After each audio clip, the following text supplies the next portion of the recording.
Uganda ffenna oli musiraamu kojjawo si musiraamu ujowasa si basiraamu ng'ova ogenda ku bloga ku mutimbagano ogamba nti taatawo bw'afa nga mushirika osala n'enkoko yo n'olya taatawo your father.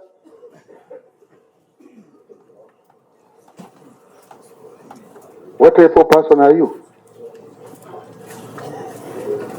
Osala enkoko olye kuba taatawo yakuzaala afudde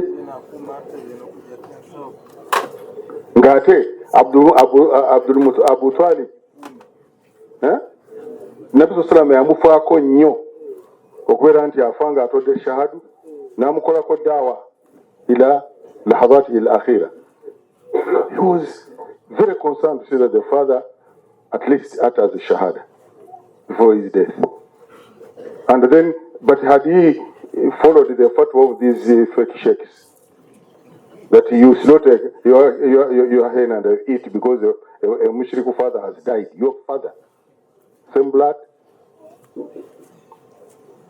So the dawa ebintu ebijja kuggwaawo bwe tunaaba tusomye erimu eno eteri ya TikTok.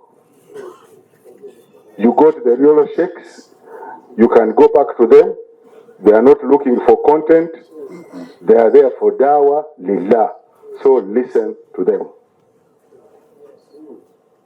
Kijja kuyamba eri eno okubeera nga ba imaamu muba abategeevu mumanye eddiini yammwe mwejjukanya era kijja kuleetera busiraamu okubeera nga mwagalana n'abamafitina abazitambuza bajja kukoowa era oluvannyuma mujja kusigala nga bwe muli era mbeebaza nti olw'okubanga muli ku sunna eyo